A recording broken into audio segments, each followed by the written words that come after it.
Hello everyone,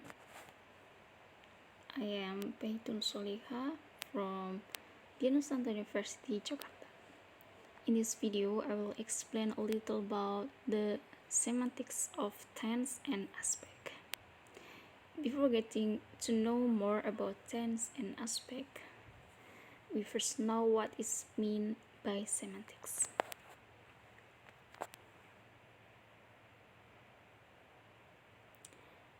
Semantics is study of meaning in language.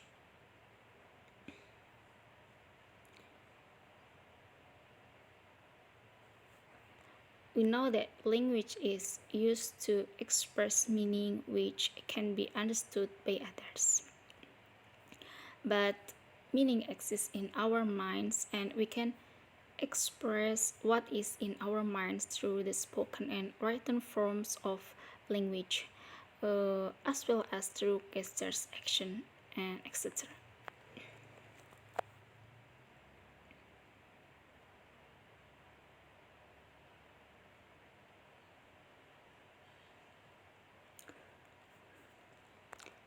It is not surprising that semantics can mean different things to different researchers within cognitive science. Notions relating to meaning have had long and often contentions. Histories within the disciplines that contribute to cognitive science, and there have been very diverse views concerning what questions are important and for what purpose and how they should be approached. And there are some deep foundational and methodological differences within and across disciplines that affect approach to semantics.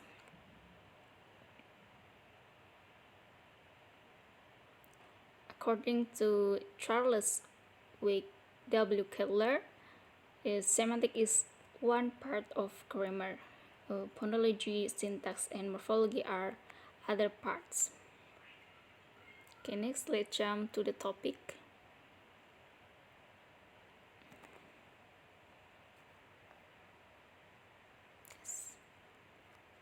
We're going to know about the meaning of tense, aspect, and action start. Tense is the name of the class of grammatical markers used to signal the location of situation in time. An aspect is the grammatical category which expresses differences in the way time is presented in event. And an action chart is the term for an event's inherent aspectual classification. Next.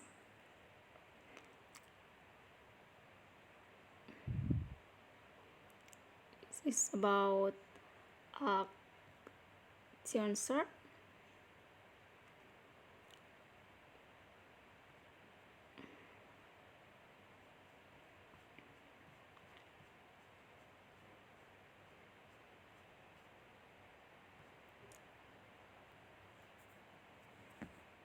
Action is property of mostly verbal predicates. Many researchers claim that event can be classified into 5 basic action classes. It is state, activities, accomplishment, achievement, and semi-affective. These classes show significant interaction effect with perfective and imperfective meanings.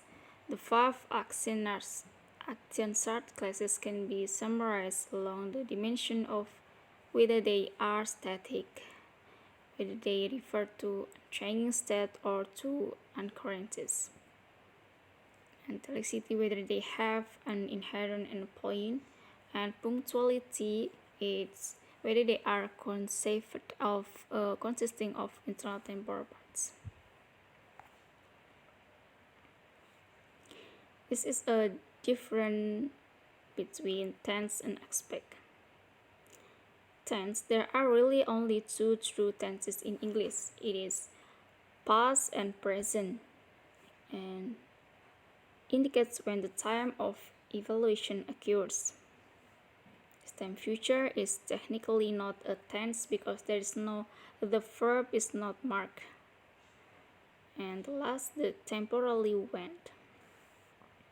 For aspect, the following are considered aspects in English, which is simple, progressive, perfect, perfect progressive. And the second one indicates how the speaker views the situation. The third one provides information about duration, completion, and frequency. And last, the temporally how.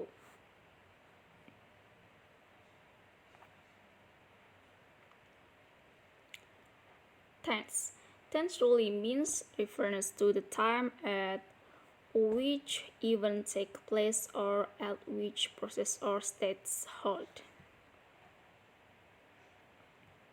Let's jump for the example. In the first example is John promised to pay $10. Second one, I promise to pay you $10. Third, the student will work on her homework. In English, verb form are typically used to signal the time when an action or event occur or state hold.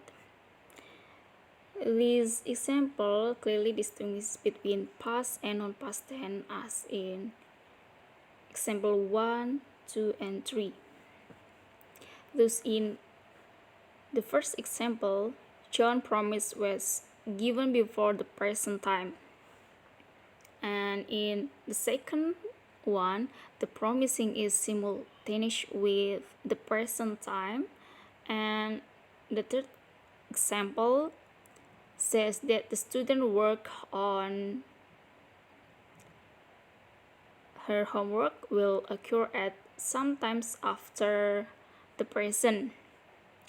It should be noted that the verb form used to express temporal information may also be used to signal information that is not purely temporal. For instance, the present tense form in John vlog characteristic curtain habit of John, and in the statement the train depart of 5 o'clock tomorrow, the sentence example, the present verb form clearly has a future meaning. So English distinguishes between past and non-past, but not between future and non-future.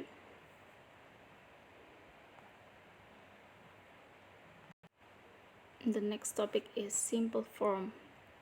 This is a simple versus progressive form. Yes, the first is simple form. Is example for habits. I usually exercise on Mondays. I usually exercise on Mondays. For example, on completed action, it's we got a new book yesterday. We got a new book yesterday. Fiction operation is description of a series of events. The teacher explained and asked questions in front of the class. Students answer the questions.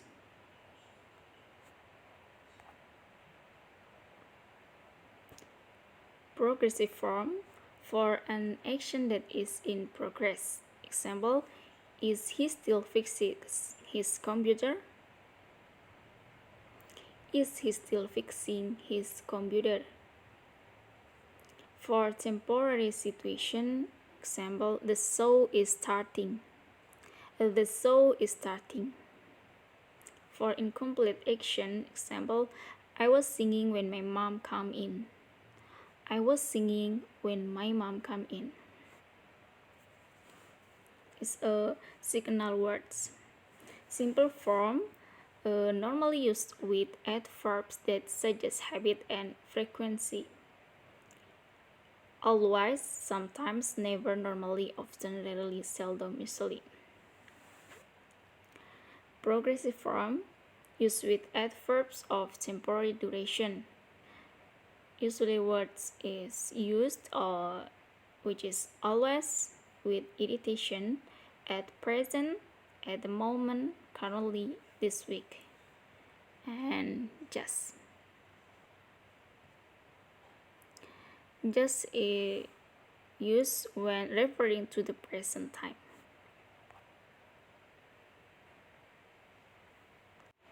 Okay, next is dative and dynamic verbs. It is often claimed that dynamic action or event verbs which convey the idea of an event process or occurrence are frequently used in the durative aspects. Static verbs, however, which depict a relatively unchanging situation such as perception, possession, emotion, measurement, description are not normally used in the durative aspect. Static verbs are verbs that describe a circumstance or state rather than action. They usually refer to ongoing processes or state of being with no easily identifiable start or finish. Example from static verb is Nina is weighing 60 kilos of potato for the voyage.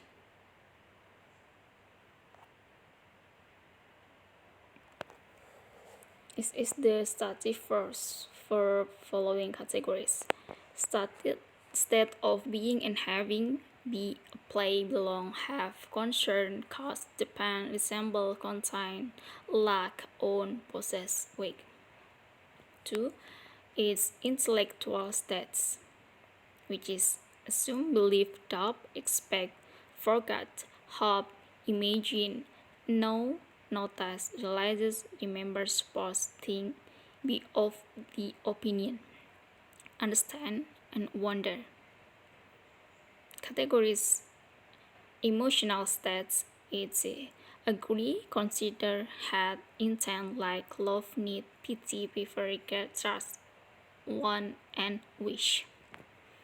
Category 4 is state of perception, which is feel, hear, see, smell, taste, appear, and seem.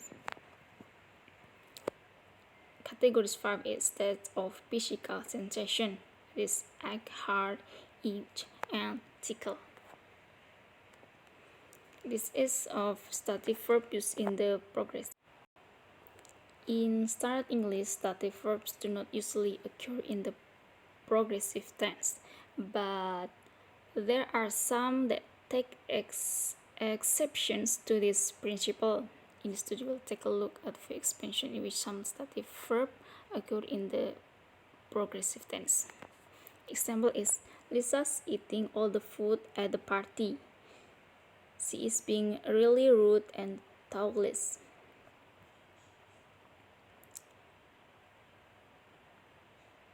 It's mean that when I say Lisa's it's being rude, I mean that it's acting rude. No, this sentence doesn't tell us how she is usually. Maybe she is usually rude and maybe she is not.